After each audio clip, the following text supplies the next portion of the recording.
Olá, pessoas! Sejam bem-vindos ao Brigadeiro Literário, um lugar para falar sobre muitas coisas e principalmente sobre livros.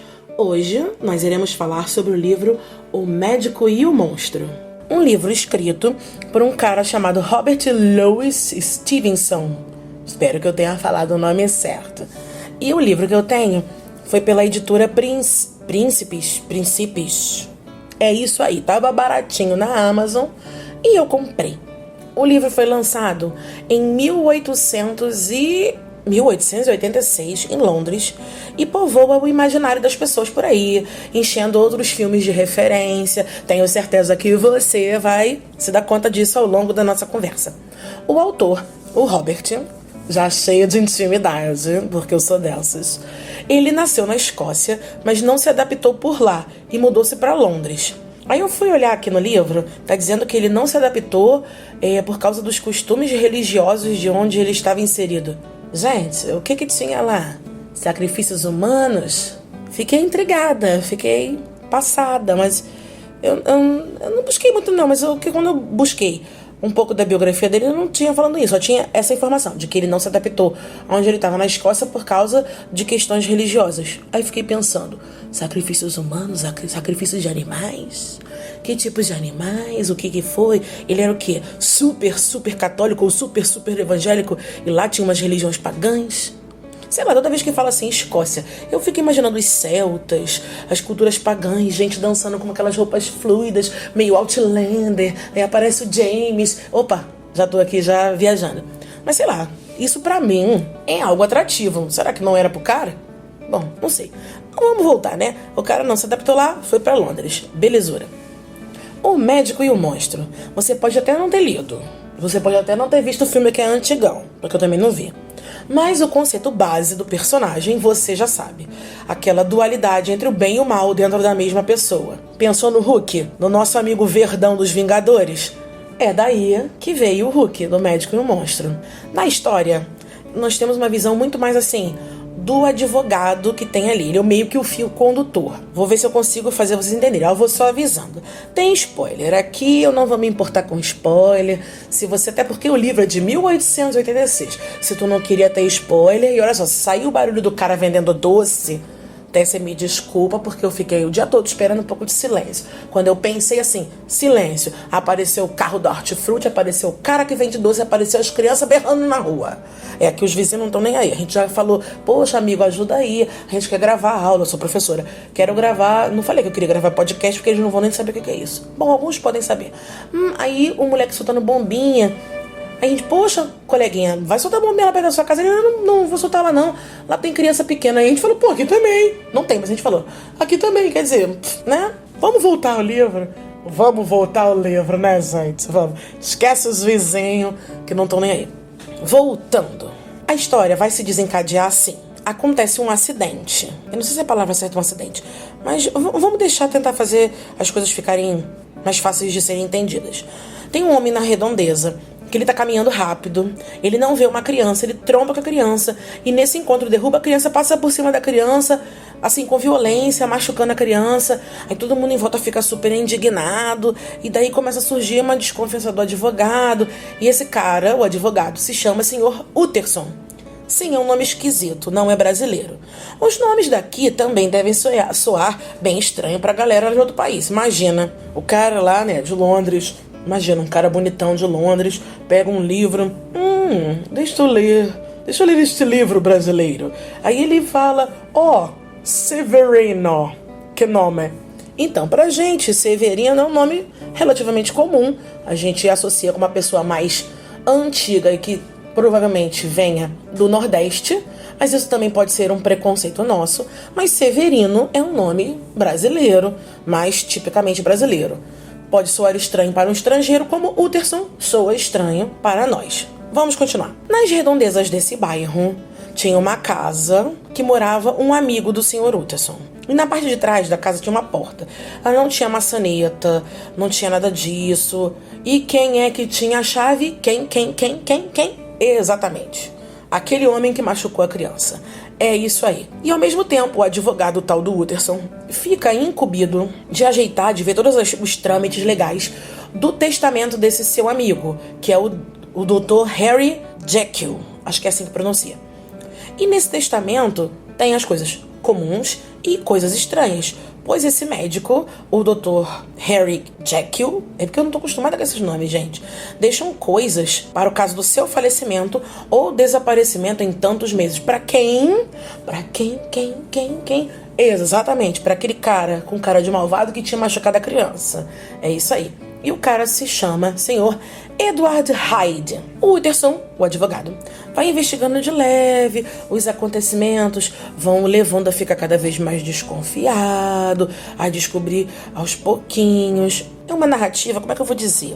Parece que a gente tá assim, andando no escuro com uma única vela. Aí mais um passo, aí descobre mais um negócio, e mais um pouquinho. A gente vai ficando ansioso. Aí teve uma hora que eu falei assim, foi soltar, fala logo, o que tá acontecendo? Meu pai me olhou e falou, que isso, jovem?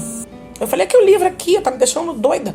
Vai dando assim migalhinhas de conhecimento, mas não diz logo o que vai acontecer, minha gente. Que isso? Eu fico doida. Olha, o livro é fininho, ele não tem nem 100 páginas, mas ele é legal. Aí vai chegando no final. É uma trama que vai sendo assim, como é que eu vou dizer? Claro, se você botar todo o conhecimento que você tem anterior sobre a história do médico monstro, você já deduz que esse cara é o lado obscuro daquele médico. Mas eu resolvi ler o livro assim, não, Carla, finge que você não sabe de nada, que você tá zerada. Claro que isso é praticamente impossível, você já tem conhecimento de mundo, referências dos filmes, essas coisas. Mas eu fiz esse exercício, finge que você não sabe de nada. Esse mistério, a ligação entre os dois e que tipo de ligação, você só descobre mesmo bem no finalzinho. O início ele vai mostrando alguns fatos, mas é só no final. Mais uma vez, tem spoiler, tá bom? Depois não reclame. Não venha chorar no meu ombro depois da pandemia. Tipo, oh meu Deus, a Carla me deu spoiler de um livro de 1886. Sim, por favor. Mais de 100 anos. Faz favor, né, minha gente? Esse médico, o Dr. Harry Jekyll, é um homem comum de Londres. Um cara legal, mas dá suas escapulidas, como vários homens da época. Várias pessoas, assim, uma vida dupla.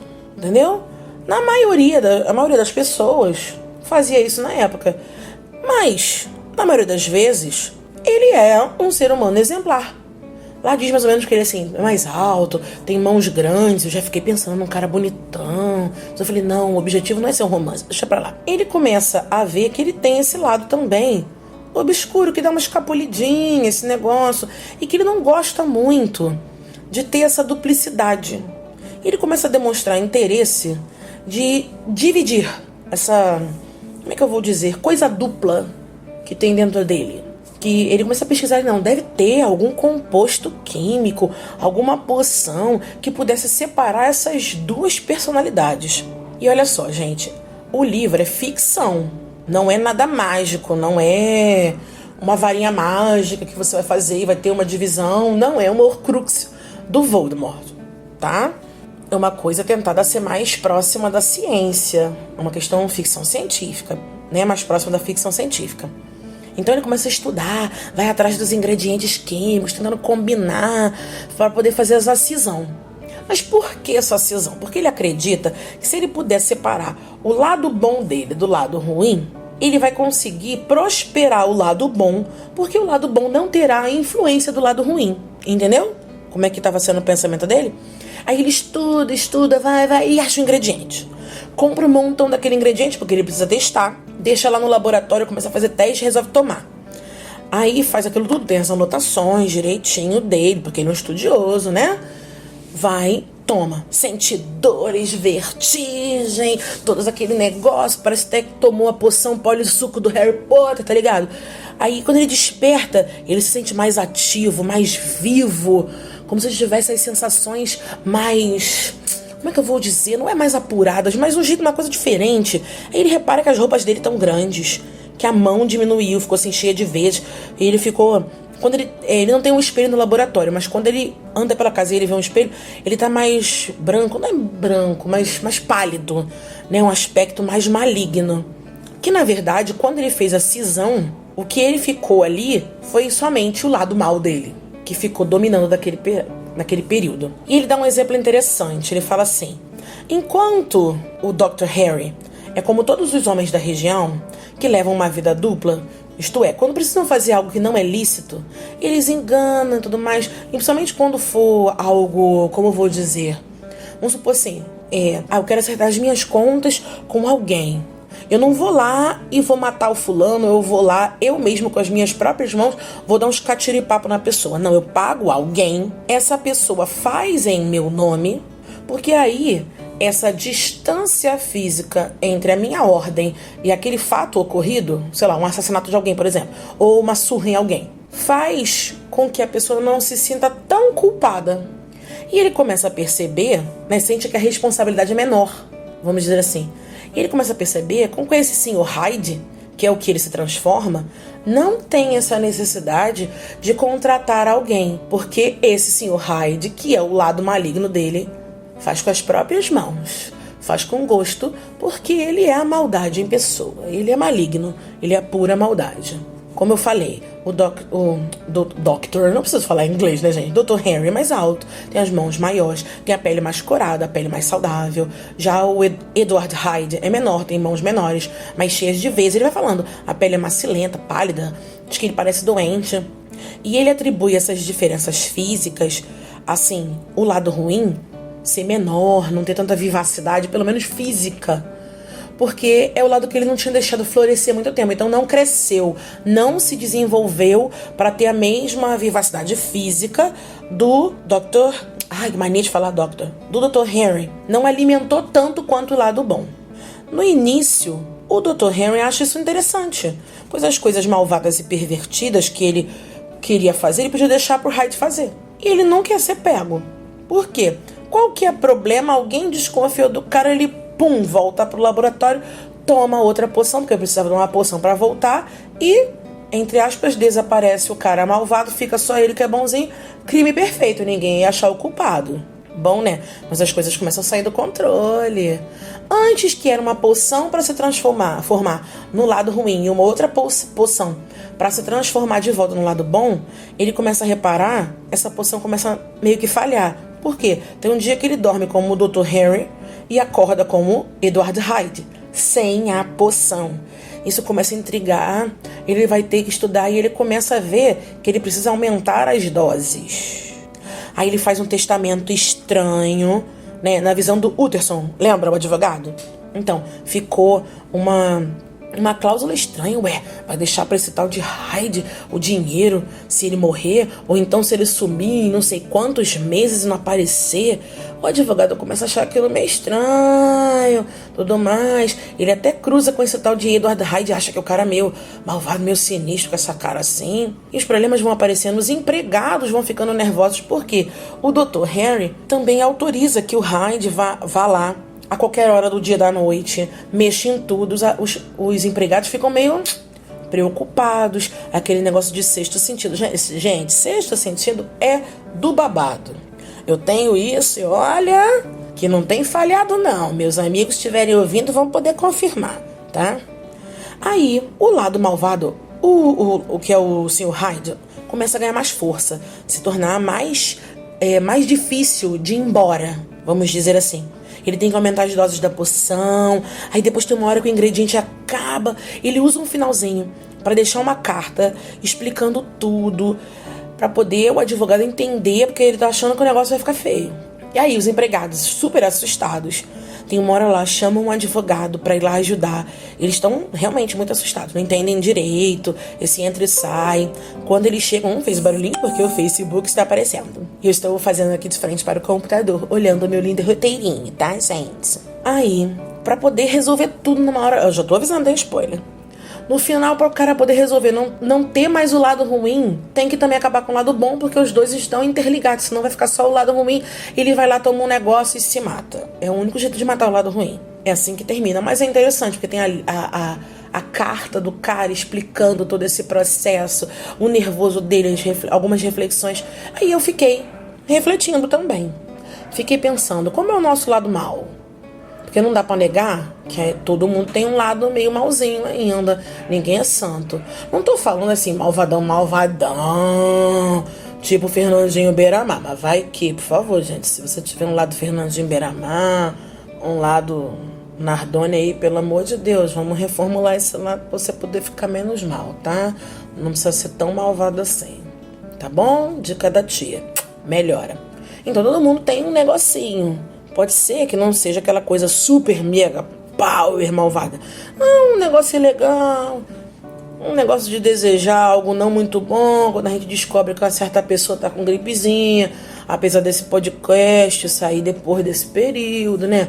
Uma certa pessoa que diz que tá com gripezinha, faz propaganda da cloroquina só para distribuir pra população, né? Porque na época o seu filhote numérico tá fazendo depoimento e ele também vai precisar depor pra Polícia Federal. Só uma conjectura. Vamos voltar pro livro. De terror já basta a política brasileira, gente. Eu fiquei pensando, todos nós temos esse lado bonzinho e um lado mais ruinzinho. Mas qual estamos alimentando? E o que seria essa poção? É uma espécie de... Fiquei pensando num termo, sei lá, um gatilho psicológico que faz a nossa natureza aqui, pelo menos um pedacinho da nossa natureza má surgir. O que a gente tem que deixa isso sair assim? O que estamos deixando ficar mais forte? E o quanto é custoso permanecer na parte boa do nosso psicológico. Eu estava lendo assim, bem por alto, alguns sites que até alguns psicólogos, como o Jung, estudaram essa questão da dupla personalidade, a questão da sombra, dentro desses conceitos tão complicados que a mente humana faz. Legal, né? A literatura ajudando nas questões de saúde psicológica. Eu acho válido juntar as duas coisas. Até porque o escritor tem sido um bom observador humano e reparou nos outros, reparou, quem sabe, nele mesmo, nesses momentos legais, nos momentos não tão legais. Quem sabe não teria dado assim um estalo de ideia quando ele ficou observando as pessoas, para depois construir o médico e o monstro. Ah, já repararam que o Hulk, como Bruce Banner, eu tinha falado Bruce Wayne, aí depois eu fui olhar e falei, caraca, é o Batman, eu tô misturando tudo. Universos diferentes, mas bem que eles podiam estar juntos, isso é interessante. Deixa eu viajar aqui, vamos voltar. O Bruce Banner, o cientista bonzinho, e acaba depois virando o monstro verdão da história, o Hulk. A poção química, assim, o gatilho de transformação do Bruce é a raiva. É a raiva que faz ele sair do sério, virar o Hulk. Qual é a poção química que te faz sair do sério? Que gatilho, que coisa te faz sair do sério mesmo? Você virar aquele monstrão. E como é que você vai controlar? A minha, assim, fiquei pensando pra escrever isso, tem um pouco a ver com ciúme. Esse eu tô aprendendo a domar um pouco melhor. Eu já fui pior. Mas ser contrariada e ser controlada, eu saber que a pessoa quer me controlar, aquela vigilância, como se quisesse me apertar numa gaiola, é muito complicado. Eu respiro fundo, mas por dentro eu tô o próprio Hulk. Tentando, sabe? Só que eu tô tentando não alimentar esse meu lado monstro primitivo verde. Porque é complicado. Tem umas referências boas de cinema. Sabe aquele cara do Batman? Em que ele era bonzinho, não sei se ele era advogado, mas ele ia ajudar a defender Gotham, que ele acaba num acidente lá com o Batman, queimando metade da cara e ele passa a se revoltar e a ser mal. Então, isso também é uma referência, é o lado maligno da pessoa tomando conta. Eu gostei bastante da análise psicológica que dá pra fazer com o personagem do Dr. Harry. Ai, Dr. Harry, nada de inglês, cara, não precisa, além do que já tem. O Dr. Harry e do Edward Hyde. Achei legal trazer pra nossa vida. É um livro clássico, já, poxa, tão clássico que, assim, é referência pra filmes, é motim pra análise científica de comportamento humano, eu acho isso muito legal. Vocês conhecem essa história? Já leram algo? Eu tinha lido um HQ do Médico e o Monstro tem um tempão, tem até uns 10 anos, mas eu não me lembrava. Conseguiram associar um pouco da história com as referências cinematográficas que eu falei? Conseguiram achar outras que eu não conheço? Conhece outro livro com essa temática? Quer me contar? Ai, me manda um recado aí nas redes sociais, que estão na descrição do episódio. Ou se você estiver pelo YouTube, porque eu tô colocando de vez em quando, aos pouquinhos, tá, gente? Eu não tô fazendo tanta regra assim também não, porque me sinto controlada. Olha aí o problema, tá vendo? Não quero ser controlada. Eu sou divergente. Ai, desculpa, gente, misturei as histórias. Pode me deixar um recado no meu canal no YouTube. Bota aí, Carla Luz. Tô com uma carinha bonitinha. Daqui a pouco eu vou mudar a arte do negócio que eu mandei fazer. Eu mandei fazer, tão bonito isso aí. Não sei, gente, coisa linda. Espero que vocês tenham gostado. me mandem um recado, me deem outras dicas de livros, me mostrem outras referências que de repente eu não tenha visto, tá bom? Eu espero que tenham gostado. Deixem um recado, fiquem na paz. Beijocas, pessoas. Fiquem bem.